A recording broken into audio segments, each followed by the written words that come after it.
You are watching live to the greatest Cincinnati sports podcast this side of the equator. How we doing? How we doing? We got Cincy James. We got Bengal Dad. We got Greg Luther. We got Mr. Coffee himself, Stephen Huff. We lost Greg Luther. How we doing? How we doing? We lost Stephen. I don't know what the hell's going on. It's Victory Monday. What happened? Oh, there's. I'm back. How? Here we go. I lost the mute. That's how good it was. So. Oh yeah, I couldn't stop laughing. At one point, I saw Cincy James twerking. It was awesome. No, you got the glasses and the hat, and I like that, Santori. That's how Greg looked like coming out of Texas Roadhouse last night. Exactly. That is exactly what I look like coming out of Texas Roadhouse. You nailed that to a T, Santori. Well, I need to give credit where credit's due. That was God, I can't think of the right word. I'll credit to my wife, the lovely Ashley Fisher, for that one. Oh, she needs to do that for every episode. Oh, I've got probably 4 or 5 of those locked and loaded, so don't be surprised if they just start popping up periodically. That was good. That was really good. Awesome. Oh my goodness. But anyway, we gotta get our sponsors in, don't we? Oh yeah. I'm trying to get the banners. Everybody keeps popping. One of us control it. Just one of us. We got 3 people trying to control. I'm not touching anything. Hand check. Good. James, take it away. You do the sports betting thing better. Okay. As everybody knows, we're sponsored by Betfred. Legal sports betting is coming to Ohio, and it's time to place your bets with an established book. Since 1967, Betfred Sportsbook has been the home to better odds, better service, and overall, just the better look. Pre-register today with our link, betfredsports.com/Ohio/Bengals12. Today, for your chance to get a piece of more than $1 million in Fred bets, experiences, and much more. You register to receive your $20 bonus bet on January 1st. Get entered to win game tickets, more Fred bets, and Betfred swag. Receive an invite to the upcoming Betfred launch party, which looks like it's going to be pretty sick. I think Anthony Munoz is going to be there. And get access to the Betfred welcome offer. There you go. I feel like you just read that. I did. All right. Crystal clear. Brought to you by Betfred. I've got a sore throat. I'm going to keep coughing through this show. Bengal Dad, do the other one. Do the other one. Yeah, we got 2 of these guys. Well, I can go with Brimming Horn. Brimming Horn Meadery. It's all about the mead. I've never had mead. I'm being told mead is good. All I know is Houday 9, and you get a discount on Brimming Horn. 15% off your purchase of 2 bottles or more. Basically helps cover shipping. Except you, Montana. You got screwed out of this deal. Don't know why. It just always makes me laugh when I read the disclaimer. There's only like 11 people there, so yeah, there's like 4 states and Montana got shafted. Sorry if there's any Bengal fans in Montana watching this right now. We love you. Sucks, man. Sucks to suck. Maybe don't live in Montana. That's all I have for you. With that being said, Victory Monday. They gotta play us. We kicked another team in the taint. How did we do that? I don't know. 2 scored victories is getting your ass kicked, right? I didn't feel like we kicked anyone's ass for the first half of that game, but here we are. You know what we're going to hear now is Joe Burrow leads the league in shortest drives for touchdowns. Right. Oh yeah, that'll be the next narrative. I'm cool with that. So he was a check down merchant, then a quarterback sneak merchant, and now he's going to be a short field merchant. He's only good because he's got good weapons, you know. Right. God forbid we have a good roster. Oh my God. You want to introduce our guest? No. Yeah. All right. I'll do it. So, go ahead, Greg. You guy, this dude got to know him the last couple months. Diehard Bengals fan, does an amazing job with this right here, Script Coffee. Bengals fans, I'm telling you what, if you need a good cup of Joe in the morning to start your day right, like I try to do every morning, this guy Steve here, his coffee, Strip Coffee, 100% legit. And Steve, I'm going to let you introduce yourself and just to tell a little bit about yourself. Yeah. So my name's Stephen Huff. One of the owners of Script Coffee out of Mason, Ohio. Man, been doing this. Launched like right in the middle of the pandemic, which was like the really really smart. What you want to do is start a business right in the middle of a pandemic. I lost my job in the pandemic, so invested, got a coffee roaster, and just started hitting the streets. And man, it's been something that it's been a huge blessing. Like I'm in Whole Foods across state of Ohio, Cincinnati, Dayton, Columbus, Cleveland, and Indianapolis. And believe it or not, we sell a ton of Tiger Joe in Cleveland. And I should say the city up north. I should say that. Let's not say. Excuse my French. No. Freaking fair weather fans. But yeah, we actually surprisingly sell a lot of Tiger Joe in the city up north. So it's just been a thing that's been something I loved. I wish I drank it when I played college football. Didn't really drink coffee. The option was Red Bull or dip, and He's not kidding, man. I don't know what it is, especially with the big uglies up front. Dude, I'm telling Those you, guys dip. line. Like They'll throw in the whole horseshoe, like the whole ring up top or down below, and like I did it a couple times and I turned green, and I'm like, it's just not for me. So I wish I would have had that love interest that I do now with coffee to keep me up during film sessions, but it's been something that has been an awesome ride, and we got some big plans coming down the road. As far as like having like a storefront brick and mortar. So it's been awesome. And thank you guys so much too for having me on. I'm super excited. Been a big fan of the show. So I'm ready to talk some Bengals. Yeah. One more thing. Steve, you did play college football. Tell us about a little bit of your time playing high school and college football. So I graduated, played at Lakota West. And after my high school run, I played a year at UC Cincinnati with D'Antonio. And come springtime, I was looking at I was on it was like a preferred walk-on position at the time. I hit a growth spurt my sophomore year of high school, and I never thought I would ever play college football. I went from like 6 foot to like 6'4", and as I started to develop, I was looking at, places where I could go in and play. So I ended up transferring from Cincinnati to Murray State. Started there, 3-year starter. Had a pretty amazing career. Just a lot of cool things, playing against the big schools. And man, football's been a part of my life for almost 20-something years. So being a hometown Cincinnati guy, it's, to me, it's, people ask me, they're like, oh, do you have a college team you root for? And I'm like, no, I'm strictly pro Cincinnati. I'll root for local colleges, but yeah, I'm all Bengals. Absolutely. I know Santori's dying to pop something up from the comments. am I? Oh, I thought that's what you smiled about. I'm smiling at your mom's comment. Yeah. One of those little cutout videos. Kelly, how you doing tonight?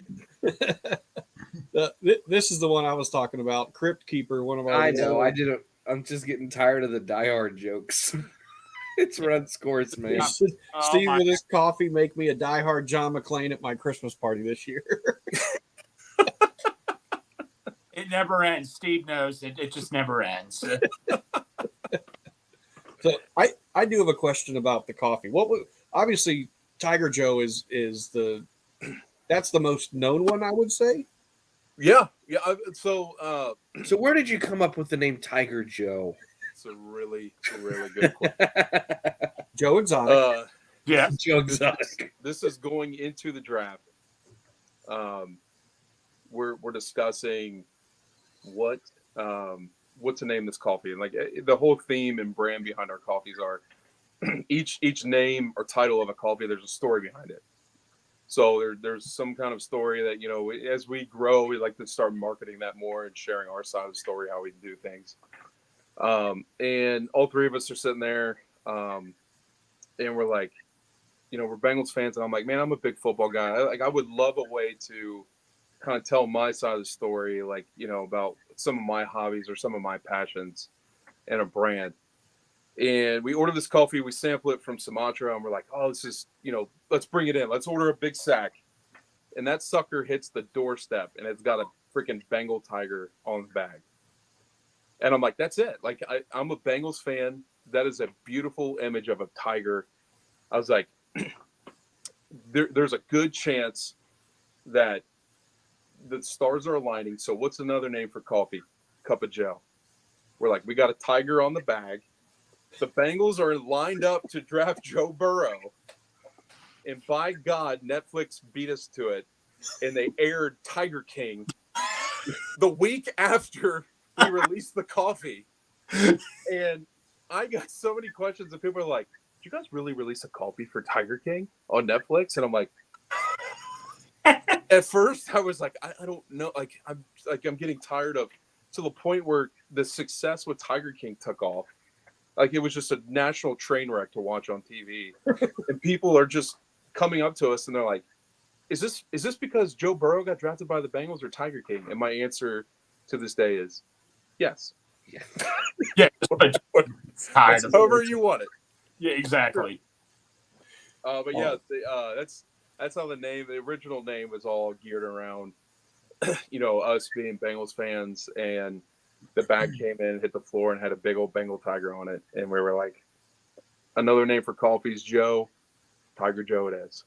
That's awesome. So what are some of the other names? Because I've only had the Tiger Joe. yeah, so another big popular one is Otto. Otto is it's a coffee. So there's a beer at Sonder. So we have a really unique, cool partnership with Sonder, and there's two of our coffees that are actually in their beers. So what they do is we did some kind of cross branding, and Otto is a stout that they use that specific coffee in that stout. And then there's another one, Kato, which is it's an Ethiopian coffee. There's like a light kolsch, like a light lager that actually has that coffee in it as well. So we cross branded that with the beers, but Maverick is a big popular one. Again, that's just my son's middle name, and then he's 4 years old, and then they just released Top Gun Maverick in theaters. I was going to say, man, right time. It's like we got a crystal ball or something back at the roastery. Can you release one called Championship Ring or Lombardi or something? Yeah, I mean, yeah, man. You know, you're going to start abusing this superpower.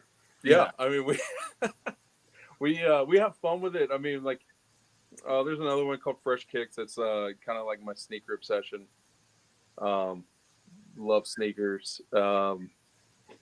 That's another one. Buzzkill. That's a decaf because decaf's a buzzkill. My mom actually loves Buzzkill. My mom's a decaf person. She loves the Buzzkill. I got a serious question though. Would you ever, at Sonder, would you ever consider coming out with the Tiger Joe beer or anything?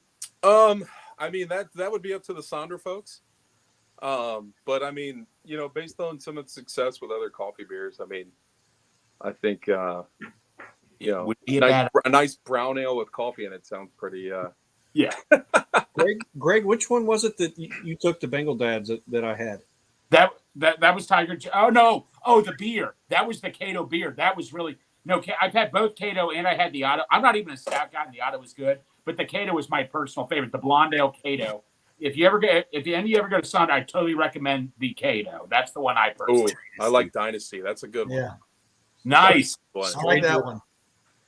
Yes. It would have been good in New England, but not now. I'm trying to think if there's any more that I missed. There's one called Diana, and there's a little story behind it. I went to Guatemala, and I met this little girl that was in an orphanage, and it like completely like there's a whole story for another time behind it, but her name was Diana. So, and it's a Guatemalan coffee. So we try to, we go into, one big thing that we love and something we want to continue to do is, have coffee be the bridge that connects to these countries. So we make sure we're ethically sourcing it, making sure that we're doing our best to make sure we're buying coffee the right way. And the other thing too is like we want to, as we grow, we want to give back to the community. So anytime we could come up with ways to, do some partnerships with, some local nonprofits, that's something that's huge on all of our hearts at Scripps. So we've done a couple in the past, but we continue to just keep looking forward to try to, come up with new, work with nonprofits in the area. Awesome. Good deal. Mm-hmm. Are we ready for football talk? Let's do this. I need to comment on Steven's hat. Yes. That looks like a circa Sam Weish hat. Is it? I got it at Cook Sports about a couple weeks ago. It looks like that's circa great. Sam Weish from the '88 team. Fun fact: they have. I'm 99% sure I'm right when I say this. I think they've branded that the Sam Weish script hat at Cook's. Oh, really? Have they? Yeah. That's just, I saw that. I see yours in white, but Weish never wore that one since. Right. No, this is for the white tiger look. Yeah. But that Bengal hat that Steven's wearing just reminds me of Sam Weish. Yeah, that's a win. All right. But yeah, it's too late to keep talking about coffee. Yeah, if I keep drinking something, I'm going to be. Let's talk some football. Dude, Hey, I'll start off. I got to mention something about a play that I didn't even see when it happened. Oh yeah, because we were I- looking for Rose. I saw I that was- today, and I was laughing my ass off. Now that I can laugh at it. Well, If I saw was that live, I'd shit outside. I myself. was outside for probably about 10 minutes in the third quarter, and I didn't even realize the play happened. The Bengals go for it on 4th and 3. And Burrow takes like a 23-yard sack. I'm listening to Tony Pike this afternoon, and obviously there was a defensive holding on that play, which turned everything around because they would have not have kicked a field goal. That was a 7-point penalty, and it turned everything around. And according to Tony Pike, the only reason there was defensive holding is because Burrow decided to run backward 23 yards. Right. That defensive holding happened near the end of his 23-yard journey backward. Well, Right. the other Or thing they never is- would have called that penalty. The other thing is to remember: defensive holding is only called if the quarterback's still in the pocket. If Yeah, the and he went quarterback straight leaves back. the pocket, and the pocket goes straight back. So if he'd have gone another yard or two left or right, they'd have been foobarred.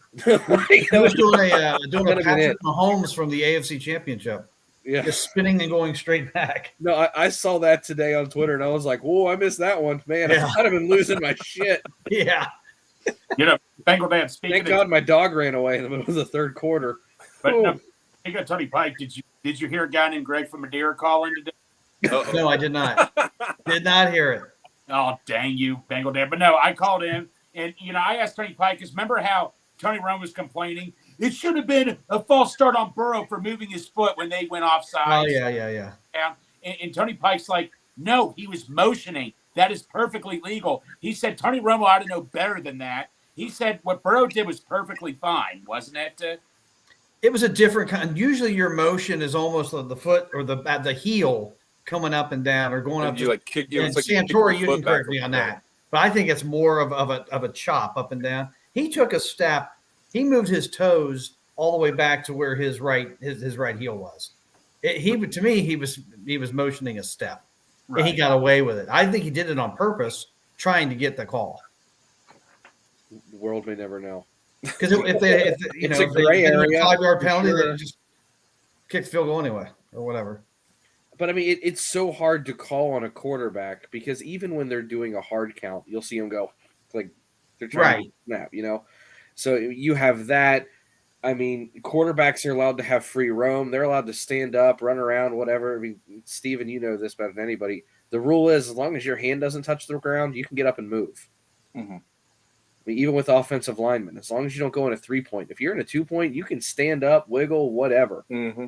But you can't. So with a quarterback, when you've already got that much leeway for a range of motion, it's hard to tell. I mean, that could just be in their playbook as a signal for the backside receiver on ISO to run slant. People do that shit. I don't know. It probably was something they got away with, but there's enough gray area that you can argue it either way. I liked it. Yeah, it worked out for us, so I'll take it. Yeah, whatever. It worked. That I'd be honest was with going to you, go down as one of the craziest games I have ever seen the Bengals involved in. Yeah. Yeah, it's like Andrew Russell said today. He's like, they got a lot of luck going their way in that game. I'm like, I consider it good karma from all those Cleveland avalanches that we had. I don't know how to do it. You're gonna. That's why I try not to complain about officiating or blowouts, because for every wacky ass call that seemingly goes against you, your bias never caught the one that went for you. So if you're trying to look at it just from a neutral fan perspective, like, yeah, we got away with that one, but they got away with the fact that they almost ripped Chase's helmet off on a deep ball. Yeah. And they didn't call that. So it's, if you really want to go back and look at every single play, it's probably break even, and that's in every single game. Right. 34 unanswered. Yep. Yeah, that's a pain in the ass. For the Bucs. Steve, the question I have for you is, you being a former offensive lineman, what was your Bengals offensive line? I mean, obviously the Tampa Bay defense did a great job. I mean, their defense did a lot better than a lot of other defenses did against us. What was your take on the Bengals offensive line? I think collectively that first half was the whole offense all around just looked flat. I mean, they were locking down Jamar, and I'm just playing this through my head. I feel like Joe was getting pressured, so he was just, there was a lot of different, in that first half, it was like, it just felt like we couldn't get anything going. And it took us until that last drive, and I even tweeted it. I put out there, I said, hey, going into halftime, just getting the 3 points, but the offense looked like, okay, we settled in. And I had this argument earlier today with, do teams, did the Bengals maybe underestimate Tampa, because Tampa Bay is just, they've been hurt. They've been, you know what I mean? They're one of those teams that they can't put 4 quarters of football together. And what kind of at first kind of like rattled me was, dude, Tom's coming out here, and this first half, like, they put the first 2 half together. They put another 2. We might be in some trouble. But after seeing that drive going into halftime, I was like, they can come out here and keep playing that style of football on the offensive side. We'll be fine, and we'll catch right back up. They looked really, really good, obviously, in that last 2 minutes or minute and 50 of the half. And I know that Tampa was playing more of a soft prevent defense, but I wonder why the Bengals don't play more up tempo. Just throw that in every 2 to 3 drives. Do something, because as lethal as the Bengals are, if you can keep the other team from substituting, I think they would just be that much tougher. I wish they would add that to what they do periodically. It's like on the 3rd drive of the game. Okay, here we go. We're gonna try it. Let it rip. Yeah. Yeah. Yeah, you can script that. That'd be a great script right there, man. We used to do it in high school. We called it NASCAR. Normally it was just a 2-minute drill, and we had, you would do NASCAR out of like 2 formations. You had 4 plays per formation, and we would just go NASCAR, and that was one. Or if we wanted to switch up, I think the other phrase we used was like racer or something. And NASCAR was one formation, racer was the other, and then we would literally just signal in 1, 2, 3, 4, and a lot of more RPOs. And it was just, you'd get 70 yards in a blink of an eye if you caught someone in the wrong defense. Yeah, you tear them up. When you start chipping away at defenses like that, it's defeating. Yeah, they don't know what to do. Yeah, they go into panic mode, and they stop doing. You'll see it to where it's no rhyme or reason. Where some coaches will go, okay, we're going to pressure. And then it's like they blitz 3 straight plays, and then they dropped everybody back. Then they blitz the next one. It's like, you're throwing shit against the wall and hoping it sticks at this point. Huff said it was just an unfortunate series of events in the first half for us, second half for them. That's the way of putting it, right? And you got to think on that first drive. I mean, we were going down to score. And you Yes. got a tip pass, and it was just like crap. That's like the third time that's happened this year. Oh, yes. And every time it happens, it's like it takes forever for the Bengals to recover. Yes. Yeah. But my question to you all is what is the easiest way? Obviously, Burrow needs to arch the ball higher. But how do you, tip passes? It's just unfortunate. What can Burrow adjust so that doesn't happen besides? Offensive line needs to hit the guys below the waist. I was going to say, can I start a fight and say it's the offensive line's fault? Okay. I was hoping that the offensive line. Okay, so that's what they do. I mean, that's what we were taught is if a guy's in your face and he's doing this, he's making himself all available right here. So just give him a good, just clean, and he'll think twice before he does it. Again. It's one of those things where the line can do that, and you might stop it a little bit. Yeah. But the book is out on the Bengals. The average depth of target on early downs is not far. They're throwing the ball 4 or 5 yards. A lot of stuff in the middle, holding linebackers, slants, hitches, stuff in the curl, flat areas. Guys know that, and they know they're not going to get there. That's why Burrow's sack numbers are down. It's a blessing and a curse to have a line that can hold up for 2.5 seconds because you're not going to get your quarterback hit, but if you've really only got 2.5 as opposed to 3, you're going to run shorter route concepts, meaning guys are going to play umbrella coverage. So you're going to nickel and dime people downfield, but people know that ball's coming out. Guys are just going to start getting their hands up. And the idea that, they need to create better passing lanes with the line. That's a lot easier said than done. Some of the best offensive lines ever can kind of do it. Mm-hmm. It's not. He's 6'3". He's got a high release point. He's not sidearm. He's not 3/4 slinging it. It just kind of sucks. But most of it's a product of the short pass game more than anything. Mm-hmm. You don't see bombs get tipped. Well, I'll give credit to Tony Pike again. It's not like I listen to him a lot.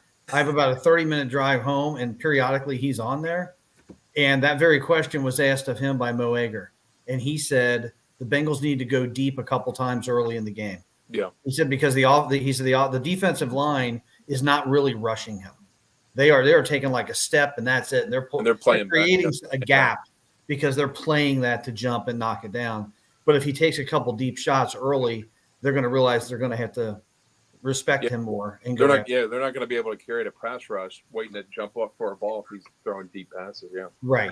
He just said he needs to mix that in a little bit. That's really more Zach Taylor needs to mix that in a little bit. Well, the other issue with that, if teams are going to be playing cover 3 quarters, cover 6, trail techniques, whatever, they're taking away the deep ball. So you have to find a way to get a deep ball in there, and that's not going to happen until you give a team a reason to come up in the box. And when you're running for 2 yards a carry like Mixon was yesterday, there's no reason to play more than 6 to 7 guys in the box on a nickel package. Can we go back to that one now? I still think P. Ryan should be the starting running back. Mixon's back to his old. He's just jitterbugging for no reason. He's faking out the yard markers. Is all he's doing. Bengal Dad and I agree on one thing right there. I think he should too. And there is no reason for Mixon to ever touch the ball in the fourth quarter when you have a lead. Ryan knows how to hit the hole, push it 4, 5, 6 yards a carry. And Mixon is just like, I think Mixon's trying to break everything for a touchdown. Yeah. He doesn't realize the moment is just move the chains. I think that's what's going on. Yeah. Can we? Okay, Ben Jarvis Green Ellis was one of the best fourth quarter running backs ever for the Bengals. He would just pound that ball down, eat up clock time. That's who P. Ryan reminds me of. It's been Jarvis Green Ellis. Am I right? I think he's a stronger version of him. Yeah. I think that me and Greg have talked about this before in the past. It's just the run downhill. When you're running back, and depending on what scheme they're running, it's lanes will create, but it's just like you said, the whole jitterbug. He's stopping and like trying to dance and find his lane instead of just seeing daylight, even if it's a little, and just hit it. Yes, and just go north south, run downhill. Get that extra 2 yards, because it's like Mixon when he gets it, it's like he's hesitating, and he's not even getting those 2 yards because he's slowing down. Yeah, Well, when, there's a the difference. when the hole develops, he doesn't even get there. No. There's a difference between being a patient runner Mhm. and trying to make things happen. Yeah. And I know everybody was in love with Le'Veon Bell when he used to do it. But Le'Veon Bell was Exactly who I was just thinking of. he was Yeah. impeccably patient. Mm-hmm. It wasn't like he was trying to make people miss. He let his line do his work and kind of weaved through. I mean, we've all heard slow to fast through before. He was the perfectionist at it. Mm-hmm. He just was a freaking head case and couldn't keep his shit together, and that's why he's not playing anymore. Yeah. Well, Greg, you brought up Ben Jarvis, Green Ellis. If you go back in the last 10 to 15 years with the Bengals, if you had to select a running back to be that guy in the fourth quarter to get it done, I would choose Benson. Yeah, I was gonna Benson say, was a guy that he would read and go. He would just wait. He'd be looking for that crack, and he had an instant burst. He didn't put the ball on the ground very often. That would be a perfect blend of P. Ryan and Mixon, I think, would be Benson. Absolutely. I would agree with that too. It's not like P-Line here's a question for really Mixon. running it. Go ahead, Steven. In the past 3 years with Mixon, I mean, this seems like this has been more of an issue this year than it has previous years. Do you think it's just with age? He's the same age as P. Ryan. Yeah, I mean, is it? I don't know. I just don't think he's trusting what he sees in front of him. I think it's right there. Yeah, I think it's in his head.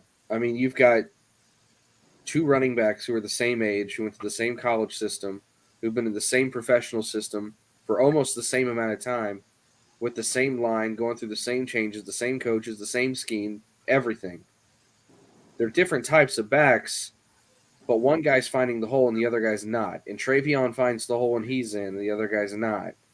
And we don't get to see much of Chris Evans, but I bet he'd probably find the hole too. I think I just don't think he trusts what he sees in front of him.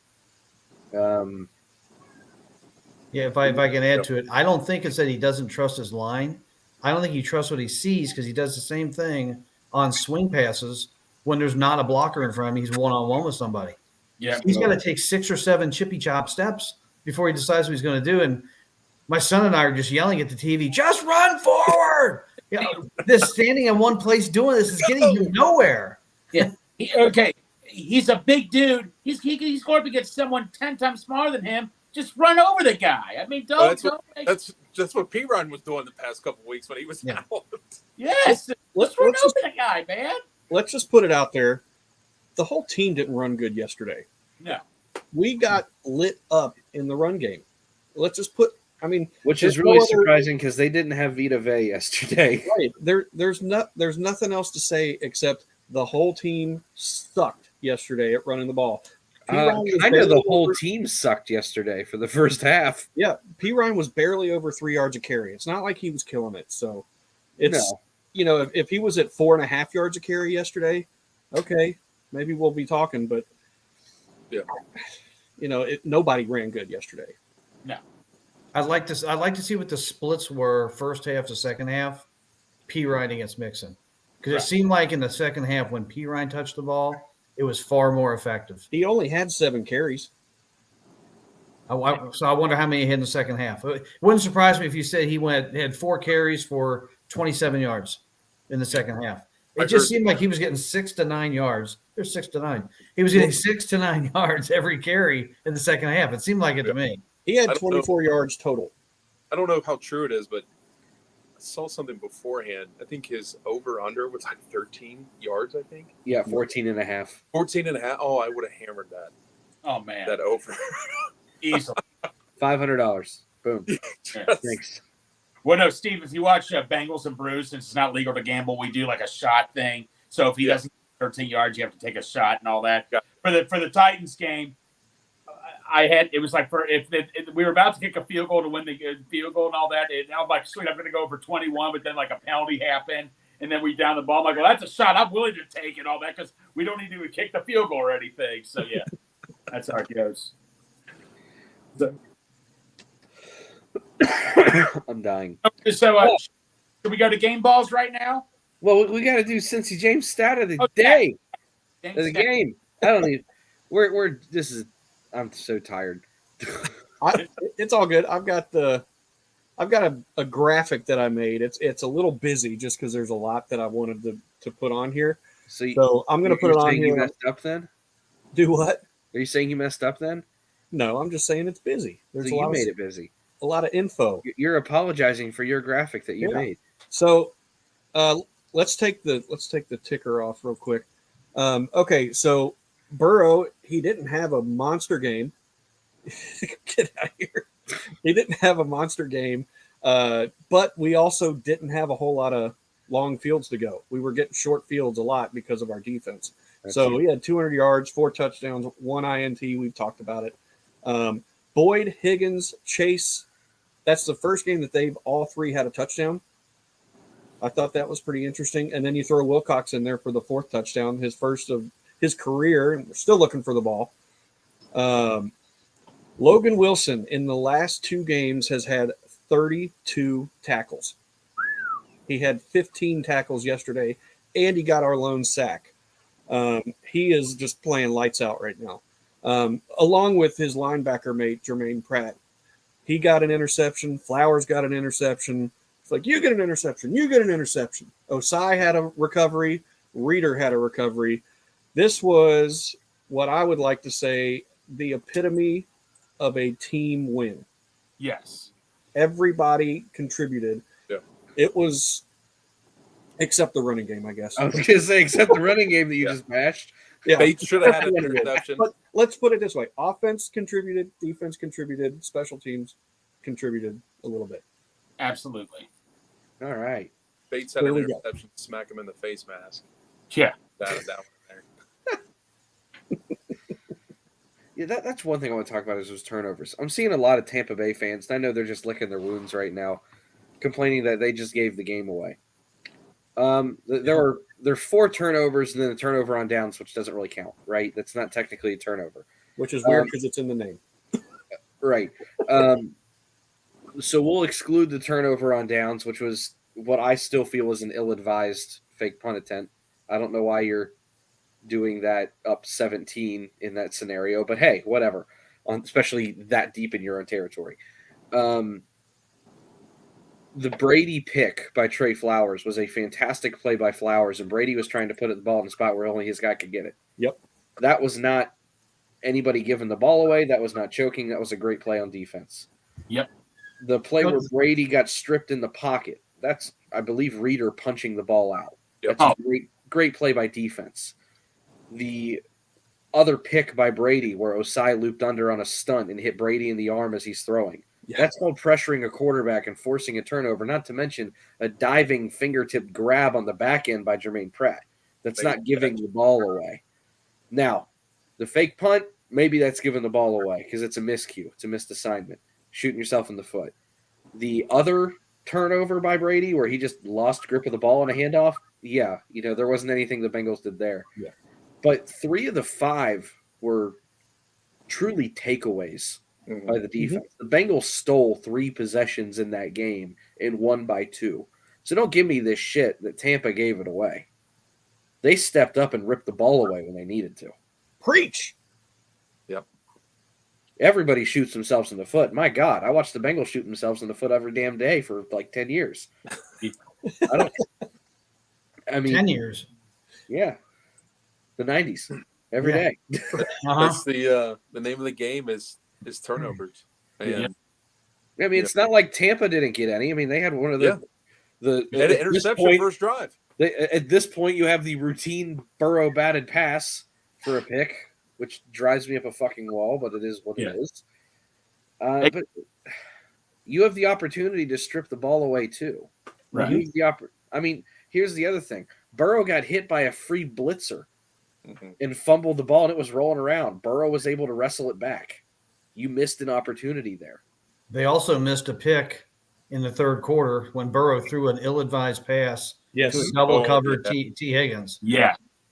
I think it was Carlton Gray right in his hands. He missed it. That would have been It's like going out of bounds. That stuff happens to both teams. Jesse Bates misses a pick. It happens to both teams all the time. Apple had some slacked with, but Bates, come on. For his Bates reminded me of Lewis Billups in the second Super Bowl 23. Yes, bye. All right. Excommunicated. Why? Why? It was right Come on, get there. back. That's why Bates doesn't play offense. I didn't watch that Super Bowl, and that one hurts worse than the one I just watched. Good vibes only here. Come on, guys. Let's keep this going. Yeah. Well, Game balls. Let's move on to game balls. Game balls. Yeah. Steven, you can go first. Go ahead, Steve. It's tough. I mean, I feel like it has to go with Reader. You know, the game last week, but we're focused on this week. That punch, you know, as Tom Brady's going down to also with the run game. I mean, Tampa, the first half was actually running the ball decently, and they're like one of the worst rushing teams in the league. And that first half, I was like, we got to stop this. And good old Sweet Lou comes out second half and puts together a plan. And the one big point for me, which was why I'm giving him the game ball, is you had Hendrickson and Hubbard go out. And this man was causing pressure up the middle on Brady where we needed it. And that was huge to keep forcing that pressure through the front when you had two of our top defensive ends out. So I want to completely shut the go run game. next. So I want to go next and kind of piggyback off that. I'm going to give a game ball to Lou Anarumo, if I'm allowed to do that. You don't see him given to coach too often. It's our show. You can do it. You didn't, right? Make up my own rules. You didn't have Hendrickson. You lost Hubbard. You didn't have Hilton. Cam Taylor-Britt went out halfway through the game. I mean, you were down 4 starters, essentially, halfway through the game with a 17-point deficit against Tom Brady and found a way to shut it down? Yeah. With those, like, with that hodgepodge defensive line out there? Like, damn. Yeah. And 2 rookie corners on the outside? They went full savage mode. I mean, seriously, at one point, you can pause the game and look, and you had George Allen, or Alan George, whatever the hell his name is. Yeah. Dax Hill and Eli Apple out there at corner with Cam Sample and Tufele on the line. That was like the third quarter of a preseason game. Wasn't BJ Hill playing the shit out of you? For real. Wasn't BJ Hill playing defensive end too? Yeah, they were rotating him all over. They were doing whatever they could Yep. to try and figure it out, and it worked. It did. I mean, give that man some freaking credit. He's going out there like, man. I'll go next. Well, before I announce this play, I'll say I got to give it to Mitchell Wilcox. I mean, I've ripped on him forever. I said we need to get another tight end. And Wilcox, at Tampa Bay, they get him a touchdown. I mean, I can't be so. This guy he's just quietly been making plays. He's no Hayden Hurst, but he's done a great job. But I just want to say something. Mitchell Wilcox, when he got the touchdown, he spiked the ball, went to the stands, and someone ran off with that football. And he went on Twitter. If that person out there who has this touchdown, please return it. That is Mitchell Wilcox's only first ever career touchdown. I'm asking that player, please return it. That He's guy offered to buy it, isn't he? That the player, that fan. He even said he offered to buy it. That fan out there, please return it. You'll get rewarded, obviously. Well, thank God this tight end thing's working out because that long snapper career was short-lived. Yeah. Oh my gosh. Bagel Dad, you go ahead. You go next. All right. Well, I've actually got 3 game balls. Whoa! One. I feel like Zach after a win. So I got 3 of them I'm going to throw out. One of them is Lou Anarumo. I agree with you. That was one of my 3. Stealing. No, not stealing. That's just what it was. I've never seen. He is definitely he's the best defensive coordinator this team's ever had.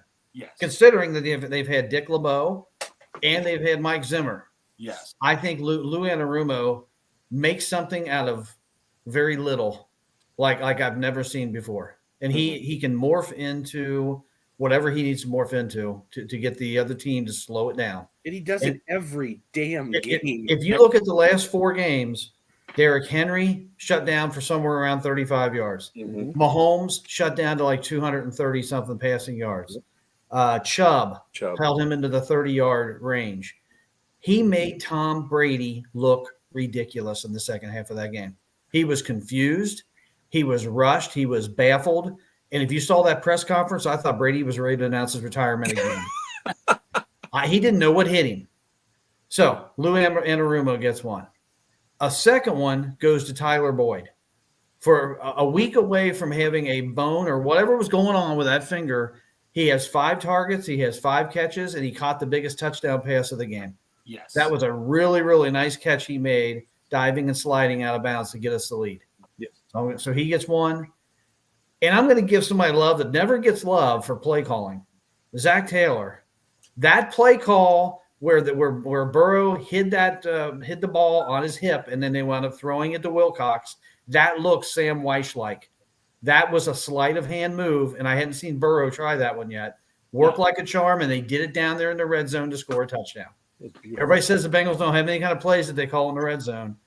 Perfect call at a perfect time to put a game away. As long as they don't ever call the shovel pass again. Never.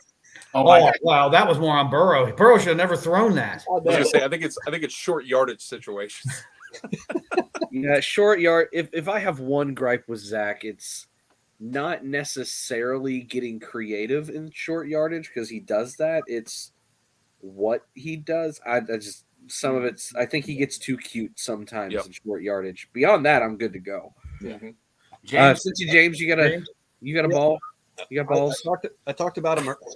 Talked about him earlier. Logan Wilson, 32 tackles in the past 2 games, 15 this game, a sack. I mean, he's flying all over the field. He started off a little rough in the first half, but he recovered real nicely and really helped to put this game away. Really helped to shut them down. So I'm going Logan Wilson with mine. That's it. Okay. I don't have 8 or anything. well, no. So speaking of Wilson, I just want to do one quick thing with one quick question. We don't want to talk about this now, but we have the best linebacker dual combination in the league, Wilson and Pratt, hands down. My question to you guys is, if you had to pick one linebacker, who was the best on the team? Who would it be? I don't know. I'll say mine for last. Who's all your picks? Let's go around the room. Who? Wilson or Pratt? Just straight up. Recency bias would say Pratt. Yeah. But over the full body of work for the last 3 years and what I know I can depend on moving forward would be Logan Wilson. Mm-hmm. Pratt tends to be that playmaker that makes that wacky shit happen, which is irreplaceable. Yeah. But I've seen it with just Pratt out there, and I've seen it with just Wilson out there, and that entire unit is better with just Wilson out there. Mm-hmm. I think Wilson's just I don't know. I think he's that captain. He's that quarterback out there. I'm not saying Pratt can't do it because they play different roles. But just from a dependability standpoint, to get my unit all on the same page, I think I'd have to still go with Wilson. James? Both. I'm cheating. Jay, don't cheat. I mean, I love them both. It's man. It's just this is hard, but that's like I don't know. That's like picking between I don't know, one ribeye versus another ribeye. I know. How do you pick? I don't want to pick. All right, Bengal Dad, can you pick? I've liked both of those players since they've both been Bengals. So it's really hard to pick, but I do think in the long run, if you look projected out the next 5 years, I think Logan Wilson probably is more plug and play. I think he's more adaptable to what they're doing. He doesn't make as splashy of plays. I think he's a better tackler than Pratt. I think he's just more of a Technician. Yeah, he's more of a technician with tackling. And that's a really important thing with defenses today when you're trying to keep everything in front of you. He doesn't try to rip the ball out as much as Pratt does. That's one thing that Pratt does, which will prevent him from being as good of a tackler. Mm-hmm. So it's a matter of do you want the splash or do you want the consistency? And I think you're getting a little more consistency with Wilson. Steve? Yeah, I got to agree with Bengal Dad. I think, Pratt makes those splashy plays, Travis Kelce getting stripped. That was a big one. The picks, the interceptions. But, if you're going from if you're looking at a whole script of a game, I want that guy that's going to be Johnny Reliable, technician, making the tackles, involved in every play. That's going to be more, I think, fruitful towards the defense versus having that guy that, makes those splashy plays, which is great. It's great to have them both. But I want the technician. It's wonderful when you have both. Yes. Yeah. But if you only have one, I'd rather have Mr. Reliable, because you're not always going to get that splashy play every single game. Right. Mm-hmm. Yeah, I'm just saying because it was easily Logan Wilson, but Jermaine Pratt, it was like Logan Wilson 100%, but Pratt has made it very hard and difficult. Like Pratt, he is playing that. Unlike Bates, he's acting like he's playing for a contract here. So, yeah, man, I still got to go Wilson, but it's very close. Okay, so we always say that the Bengals are a second half team. I don't know how familiar y'all are with these charts. I live and breathe them. If you need help reading them, left to right is your offensive EPA as a team, and EPA is more or less think of it as like points per play. Just I'll oversimplify it. It's an average estimated points added per play. Okay, so left is really, really bad. Right is really, really good. And then defensively, up and down on the y-axis, you want to be up high. So that's a negative EPA for defense. You want teams to be doing backward, right? And bottom is really, really bad. So Atlanta in the first half has an atrocious defense and an average offense. Houston in the first half has an atrocious offense and about an average defense. Does that make sense? Mm-hmm. If we go second half, Why do I think the B? I'm waiting for the B to move a whole lot. Yeah, really. give it a second. Shazam! They don't mess up on anything in the second I think half. you want to be in that top right-hand corner. Yeah, it's the Bengals and Cowboys in second half. Imagine that. Now, the Chiefs' offense explodes in the second half, but their defense doesn't do a whole lot to help them. Yeah. Where do you find charts like these at? So this is on my favorite website, and I'm so glad I get to say it live because James will get a kick out of it. It's rbsdm.com, which stands for Running Backs Don't Matter. Yeah, don't worry. That's all you, buddy. It's rbsdm.com. They do a lot of metrics. They have it just for offense. They have it just for defense. They also do it for quarterbacks. So if we want to look at quarterbacks, and I always like to look at the Bengals from week 3 on. So if we want to go week 3 on in the second half, hold on. We've lost all our quarterbacks here. I got to reset the chart.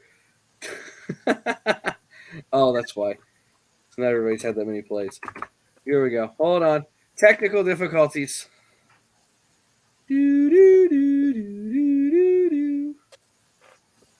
All right, look.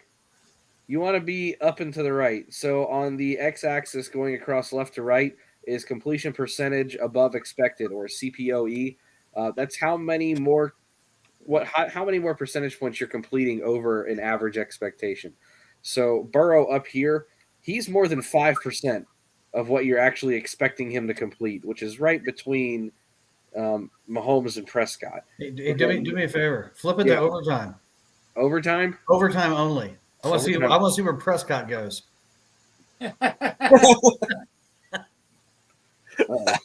Yikes. Yeah. Wow, this is mean.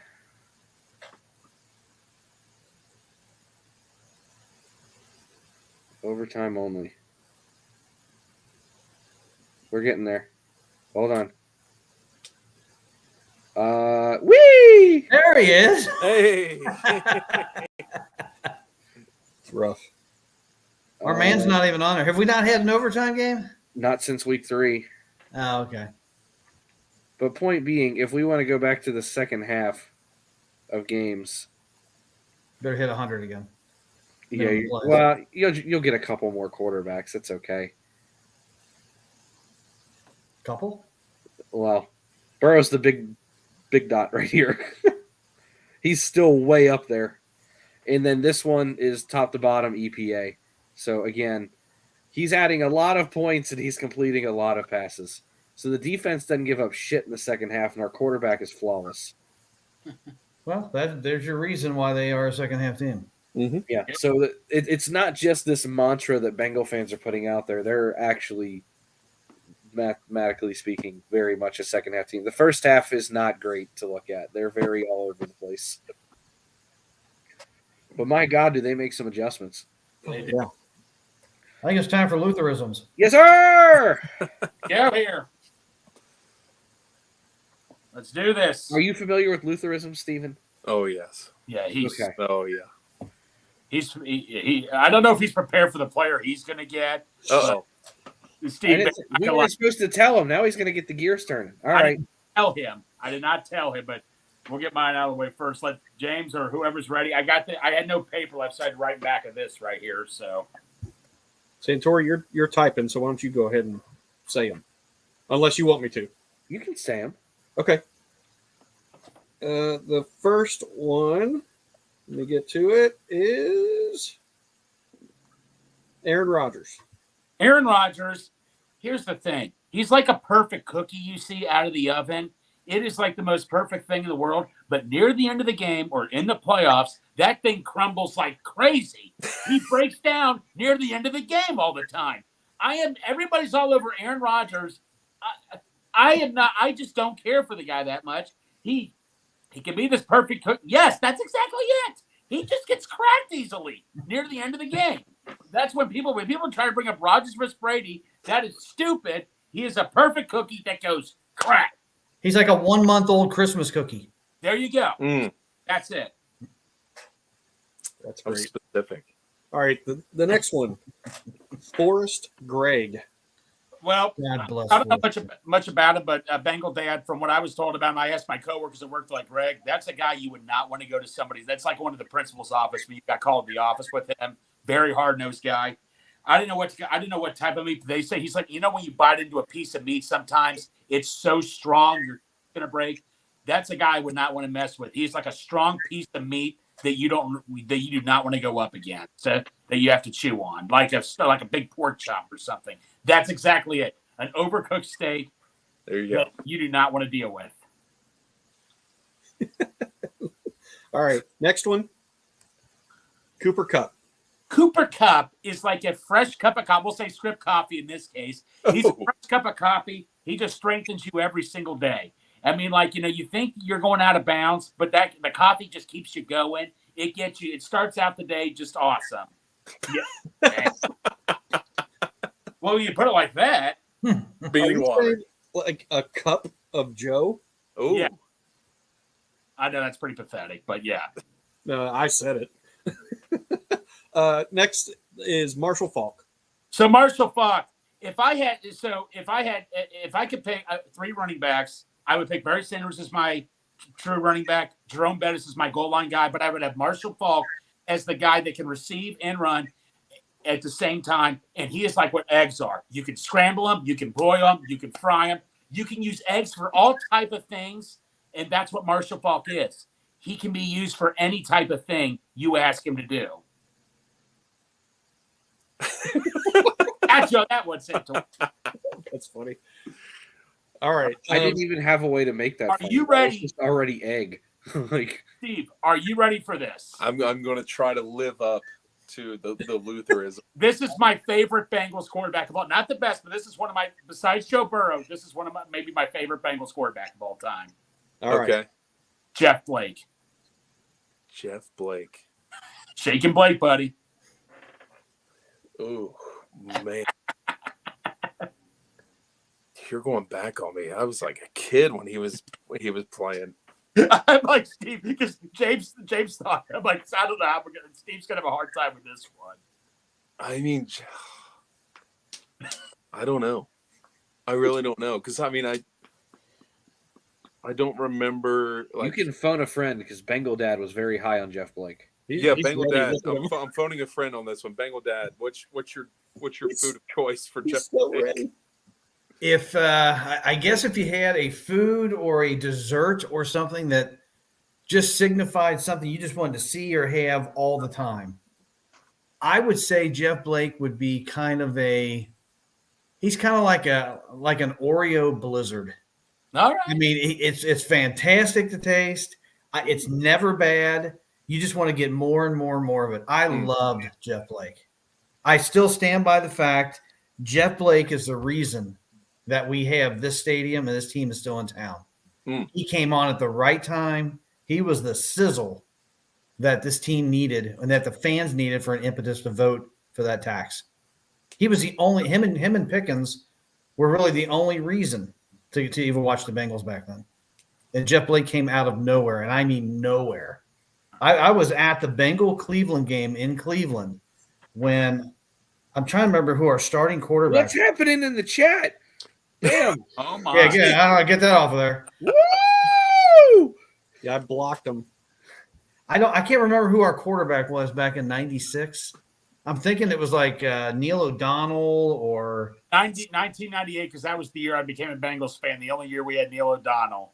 okay, so it was '96 then. I think when Blake, I think that's when he popped on the scene. 95? Or '95. I can't remember who our quarterback was. It doesn't matter. He got hurt, and it was a game. It was at Municipal Stadium in Cleveland. Then we brought on our second string quarterback, who was Don Hollis, and Don Hollis got hurt in the fourth quarter. And then Jeff Blake came in and just took a couple handoffs, and they said, "Well, Blake's going to be starting next week in Cincinnati against the Cowboys." And I remember his first 2 touchdown passes were bombs to Darnay Scott, and he threw that ball so high it went out of the picture on the TV. And it was like, who in the hell is this guy? And it was just instant offense. It was so exciting, and I couldn't wait for every Sunday just to see him light teams up. Guys, Long story. quarterbacks. That's Jeff Blake. Name that could be a first name. Or What's that? I said quarterbacks when their first name, when their last name could also be a first name. They got 2 They first always names. just seem to work. Tom Brady. You got Joe Burrow. It's great. All right, here. We understand how many baby Burrows are going to be running around this town. Yeah, when you have one, son, well, girl or boy, the name is Burrow. Burrow. Yeah. Steve, I tell you what, since you really couldn't do Jeff Blake, I'll throw out one right here that'll be easy for you. Willie Anderson. Oh, Willie Anderson. Meatball. I mean, gosh, he's like the he's like a Chipotle burrito. That's why I compared to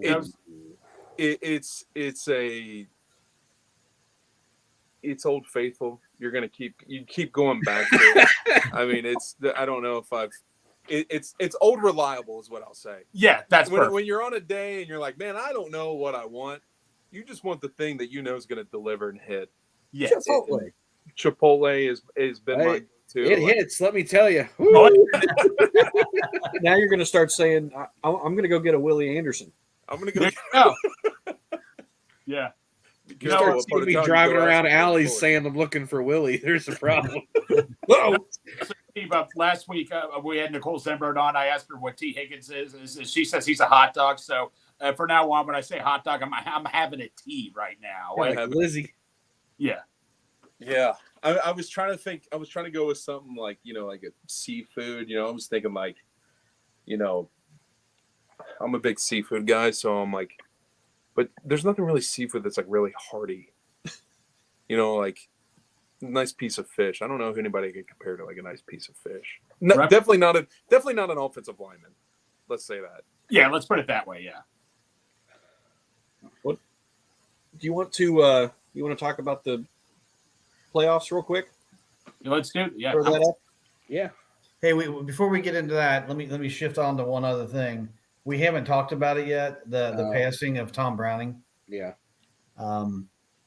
I was very, very fortunate to see him his entire career, and he was just so fun to watch on the mound. He didn't have a great fastball. He had a hell of a screwball, but he didn't have a great fastball. He worked. Anybody that says baseball is too long of a game to watch on TV, most of his games were probably under 2 hours. He took no time. I don't know if you guys know about this guy, but he would get the ball back and literally 4, 5, 6 seconds later, boom, he's throwing again. He's throwing again. He's throwing again. Always threw strikes. probably gave up more solo home runs than any pitcher in Reds history, but they were always solo home runs, and that's why he won so many games. But he was a favorite of all the players because they weren't static in the field. Of course, he throws a perfect game. I mean, that's obviously that's his iconic mark in the game. But Tom Browning, really, really cool guy, and obviously he did that thing in Wrigley Field that everybody sees. Yeah, which was kind of him thumbing the nose to Reds management, but he definitely he was a free spirit. Hey, Bengal Dad, how big of a role would you say did Tom Browning play in that World Series 1990 year? Well, if you remember what he was known for in that World Series was when his wife had a baby during Game 2, and he left the team. Right, because he went to the hospital in his uniform, went to Christ Hospital or wherever it was, and he's running through the hospital in his Reds uniform, and the Reds are in the 10th inning of Game 2 of the World Series, and they were going to get him. They were going to use him to pinch hit or pinch run, one of the two, and they couldn't. Lou Piniella couldn't find him. I mean, so I'm sure they were panicked in the dugout of what the hell's going on. Turns out that they scored a run and they won in the bottom of the 10th. But just another great story about Tom Browning. Wasn't that the Billy Bates game where that little guy Bates comes up and gets a hit off Dennis Eckersley, who he got an infield hit, and then he scored from second on. Joe Oliver's ball just inside the left field line. Yeah, that's right. Okay, yeah. We got one last thing, and it's interesting, and the only reason I'm going to pump this up here is because Dad and I were laughing about this morning. In playoff predictors, which I do a lot, who do I have the Bengals playing most of the time?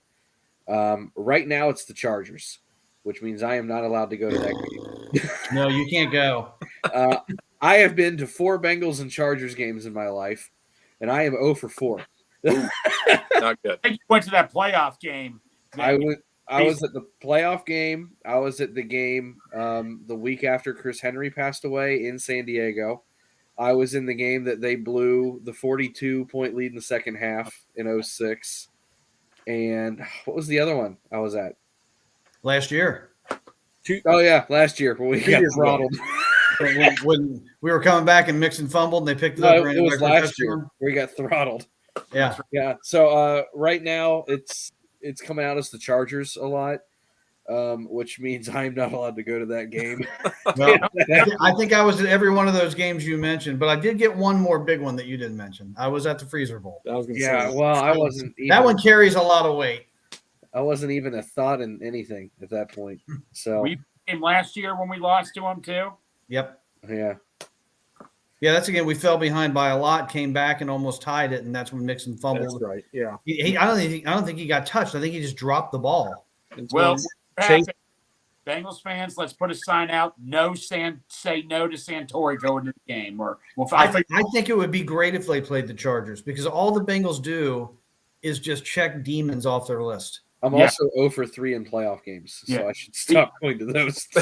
Well, I'm going to tell you guys this. I was talking to a buddy of mine. He hates the Bengals with a passion. He hates Mike Brown. I give him credit for being honest, but he even called me and said, "Greg, the Bengals are a Super Bowl team because they're coming in at the right time. They have the momentum. You guys agree? They have to win the Super Bowl. You have to have momentum at a certain time, and it's like very similar to last year. They have the momentum going in. We have the momentum. We can beat anybody. Am I right? Well, and if everybody loves to draw these parallels to last year, and there's still a ton of them that are lining up with last year.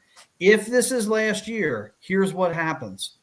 The Bengals clinch their division by beating Buffalo, and they sit all their starters against Baltimore. Yep. That's what they did last year. They beat Kansas City, won their division, get a divisional opponent, sit everybody. Mm-hmm. I mean, that would be the next 2 steps for this to be lined up exactly like last year again. I think they're going to be in line for the 1 seed, though. I don't know if they're going to. Well, if Kansas City loses. Yeah. Dad, you're getting some heavy praise here. I think that means Tom from Bengal Jim's show has nothing on you. Ooh. Whoa. We start a fight. I don't know Tom from Bengal Jim. I don't Show, either. So I don't know. That may not be a compliment. Yeah, I don't know. So I hope that doesn't rub you the wrong way. I would say that. I sir. would say that's a compliment. No, that's a compliment. We need to get Tom on here sometime for you guys to. That'd be interesting. I don't know if we can now. We just freaking blasted him to the stratosphere. Yeah, I need somebody that I can talk to about the '80s Bengals. No, we'd be in the Reds. 5 hours or something because Tom. Ooh. Oh. Curtis Brooks. I loved me some Curtis Brooks back when he was at UC. He just got released or waived by the Colts, right? Oh, Wasn't he a defensive lineman? Yeah, and he tested through the fucking roof, and Joe I was all over him. He's an interior lineman, though, right? Think BJ Hill, a little smaller. Okay. I wish they could pick up somebody that could just rush the quarterback with Henderson and Hubbard out. I would be very tempted. Very tempted. Well, he couldn't cost you much, could he? No, he wouldn't cost you a dime. Wouldn't cost you a dime. Cheaper than Odell Beckham. Oh, Bengal Jim's historian. Okay. Basically, he's just saying you're old. Yeah, that's all. Yeah, I'm old. Oh, well. The truth hurts. Dad. But no, I think that's probably good to call it a show for the night. I don't think we have anything else. Unless you want to, I guess. Oh yeah, we didn't bring that to that. Yeah, we never went to the playoff stuff. My bad. Yeah, we're just gonna make it. It doesn't matter, right? Yeah. If you see it, it says. I put the clinching up there, so we cannot mathematically get the fourth seed. What? No, we cannot get the fourth seed because Tennessee is that bad. Yeah. That division. Well, it may not be Tennessee either. Right. It might be Jacksonville. We have a better chance of missing the playoffs than we do getting the 4 seed. Dang. Yes, you're right. I hate this sport so much sometimes. You're right because you look at this. We have where to go? We have a less than 1% chance of missing the playoffs. Of not making it, right. And you have a 0% chance of the 4th seed. Oh, it's wild. Oh, yeah. Where's Baltimore at? 5th. Here, you want to know what the difference between the Bengals and Baltimore is? The Bengals have, let's see, just as much of a chance of missing the playoffs as the Ravens do of getting the 1 seed. And there's only a 1-game difference. Yeah. I think if the Ravens played the Titans right now, it would be gridlock for 60 minutes. It would. I-75 at rush hour. Right. We're going to switch over to NASCAR. Come back in an hour and a half.